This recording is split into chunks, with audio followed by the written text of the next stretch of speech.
जिसने ये घोटाले के प्रयास किए थे उस वक्त, वो सभी शिंदे गट में जाकर पवित्र हो गए हैं। अगर फडणवीस जी को नाम चाहिए तो मैं दे दूंगा। एमवे पर फडणवीस के हमले के बाद संजय राउत का बयान, कहा शरद पवार ने उद्धव का समर्थन किया और उद्धव सीएम बने। डबल गेम की बात छोड़ दीजिए, उद्धव जी ने सरकार बनाई, उद्धव ठाकरे मुख्यमंत्री हो गए और माननीय पवार साहब ने उस सरकार को पूरी तरह से समर्थन दिया। ये सच है। यूसीसी पर भी संजय राउत ने दिया बयान, कहा चुनाव नजदीक है इसलिए आह्वान करने के अलावा ये और कुछ भी नहीं। यूनिफॉर्म सिविल कोड, अब चुनाव आए हैं, लोकसभा, कुछ राज्यों में विधानसभा। अब कोई नया मुद्दा चुनाव से पहले ढूंढना चाहते हैं या ऐसा मुद्दा ढूंढना चाहते हैं जिसके ऊपर हिंदू मुसलमान का तनाव पैदा हो और चुनाव हो। बीजेपी नेता किरीट सोमैया का उद्धव ठाकरे पर बड़ा आरोप, कहा कोरोना काल में राहत के नाम पर उद्धव सेना ने जमकर घोटाला किया, दागी कंपनियों को दिए ठेके।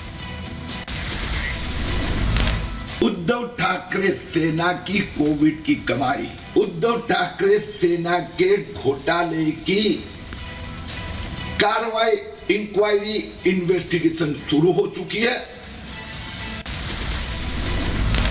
देवेंद्र फडणवीस के आरोपों पर अनिल देशमुख का बयान, कहा एक दूसरे पर दोषारोपण सही नहीं, पुराने मुद्दों पर चर्चा ना हो। देवेंद्र फडणवीस के बयान पर बीजेपी नेता कविंद्र गुप्ता का बयान, कहा उद्धव ठाकरे ने दिया धोखा। अपनी बात से पलटना और इकट्ठे मिलकर के भारतीय जनता पार्टी के नाम से, आदरणीय मोदी जी के नाम से लाभ लिया, लेकिन सत्ता की लालसा के कारण से जो किया है वो गलत है। महाराष्ट्र के डिप्टी सीएम देवेंद्र फडणवीस ने रिपब्लिक भारत से एक्सक्लूसिव बातचीत की और कहा कि 2024 में शिंदे के चेहरे पर ही लड़ेंगे चुनाव। 2024 का चुनाव ये शिंदे जी मुख्यमंत्री रहते हुए ही हम लड़ेंगे और जो मुख्यमंत्री होता है वही सरकार का नेता होता है, उसी नेता के नेतृत्व में चुनाव होता है। महाराष्ट्र के डिप्टी सीएम देवेंद्र फडणवीस ने शरद पवार पर लगाया डबल गेम खेलने का आरोप, बोले अपनी रणनीति के लिए पवार ने इस्तेमाल किया।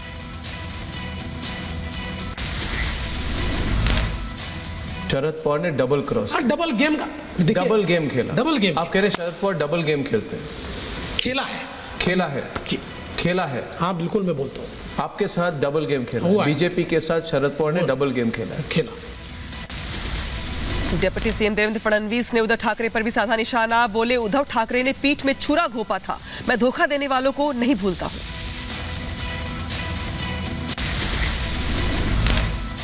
उद्धव ठाकरे जी ने जो किया वो पीठ में छुरा भोंकना था। पवार साहब हमारे साथ थोड़ी चुनकर आए थे, उन्होंने हमारा उपयोग किया, स्ट्रेटेजी की।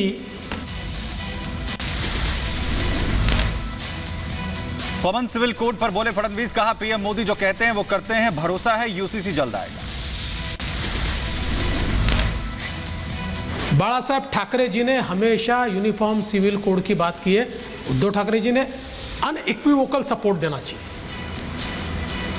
बिल्कुल कोई शर्त रखे बिना। ये जो दोगली बात है, ऐसा करना चाहिए, बात करनी चाहिए, मगर वो बीजेपी संगठन में बड़े बदलाव की आहट, सूत्रों के हवाले से खबर, जेपी नड्डा की टीम में 14 से 16 नए चेहरे हो सकते हैं शामिल। महाराष्ट्र के डिप्टी सीएम देवेंद्र फडणवीस ने बुलाई अहम बैठक, बीजेपी के मंत्रियों और नेताओं के साथ लोकसभा चुनाव को लेकर मंथन। एमपी के राजगढ़ में बोले धीरेन्द्र शास्त्री, कहा मुझे पता है मेरे पीछे विरोधी लगे हैं, एक बाबा मिटेगा तो घर घर से निकलेंगे धीरेन्द्र शास्त्री। हम ये जानते हैं कि हमारे पीछे विरोधी तो लगे, हमें ये भी पता है कि बोल्ड आउट होना, लेकिन एक धीरेन्द्र कृष्ण को अगर कोई मिटाएगा तब तक हम घर घर धीरेन्द्र कृष्ण की यात्रा प्रारंभ कर देंगे। मुंबई के सेंट्रल इलाके में एक सोसाइटी में बकरे को लेकर विवाद, वहीं इमारत में रखे गए थे 50 से ज्यादा बकरे, सोसाइटी के लोगों ने जताई नाराजगी। मुंबई की मीरा रोड सोसाइटी में बकरा विवाद मामले में एक्शन हुआ, पुलिस थाने में मोहसिन के खिलाफ एफआईआर दर्ज। मीरा रोड की सोसाइटी में विवाद के बाद तनाव, सोसाइटी में पुलिसकर्मियों को किया गया तैनात, लोगों पर रखी जा रही है नजर। इंदौर में नशाखोरी और गुंडागर्दी से घबराए परिवारों ने घर के बाहर लगाए पोस्टर में लिखा, मेरा घर बिकाऊ है क्योंकि हमें पलायन के लिए मजबूर किया जा रहा है। नशाखोरी से परेशान परिवारों ने लगाए गंभीर आरोप, कहा वे पलायन के लिए मजबूर हैं। इंदौर मामले में नरोत्तम मिश्रा का बयान, अपराधियों पर आरोपियों पर कार्रवाई के दिए निर्देश, कहा गुंडे नहीं सुधरे तो सुधार दिए जाएंगे। एमपी के छिंदवाड़ा में फोन पे के पोस्टर लगाने का मामला, पुलिस ने मामले में दर्ज किया केस, एनएसयूआई के जिलाध्यक्ष सहित 3 के मामले के खिलाफ मामला दर्ज। सीएम शिवराज सिंह चौहान ने कानून व्यवस्था को लेकर की बैठक, इंदौर में शांति व्यवस्था को लेकर अधिकारियों को दिए निर्देश।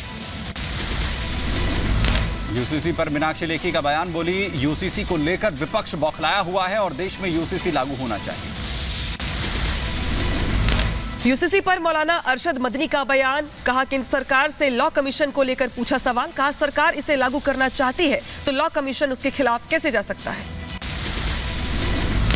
आर्मी चीफ चंद्रशेखर पर जानलेवा हमले का मामला, पुलिस ने एक आरोपी युवक को हिरासत में लिया, पूछताछ जारी। दिल्ली में औरंगजेब लेन का बदला गया नाम, अब डॉक्टर एपीजे अब्दुल कलाम के नाम से जानी जाएगी रूट। हरियाणा के यमुनानगर में 2 गुटों में तनाव, इलाके में पुलिस बल तैनात, पंचायत की जमीन पर नमाज पढ़ने को लेकर हुआ था। हरियाणा के रेवाड़ी में बेखौफ बदमाशों के हौसले बुलंद, पुलिसकर्मी पर किया चाकू से हमला, घायल पुलिसकर्मी को हॉस्पिटल में करवाया गया भर्ती।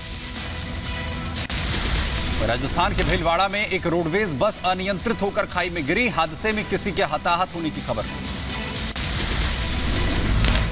बदायूं में टैंकर ने बाइक सवार को मारी टक्कर, हादसे में 2 बच्चों समेत 4 लोग घायल, हॉस्पिटल में करवाए गए भर्ती।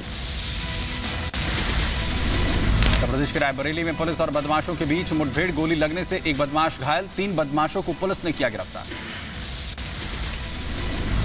यूपी के बुलंदशहर में ट्रक चालक ने लूट, बदमाशों ने लूटे 5000 रुपए, स्थानीय लोगों ने 2 लोगों को गिरफ्तार कर पुलिस को सौंपा।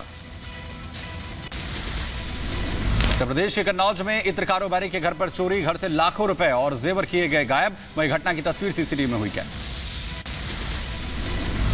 यूपी के अलीगढ़ में मंदिर के पुजारी पर हमला हुआ, बदमाशों ने चाकू से किया वार, पुजारी को हॉस्पिटल में करवाया गया भर्ती, इलाज जारी। जम्मू कश्मीर के रियासी में युवक की हत्या का खुलासा, पुलिस ने पिता सहित 4 लोगों को किया गिरफ्तार। यूपी के बुलंदशहर में पेट्रोल में मिलावट के खेल का हुआ खुलासा, पेट्रोल में मिलावट को लेकर प्रशासन ने छापेमारी की। मध्य प्रदेश के सिवनी में लगातार बारिश से बिगड़े हालात, बाढ़ के पानी में डूबा एक शख्स, हेलीकॉप्टर के जरिए किया गया रेस्क्यू। झारखंड के साहिबगंज में सरकारी दावों की खुली पोल, बारिश के बाद सड़कें हुई जलमग्न, लोगों को आने जाने में हो रही है परेशानी।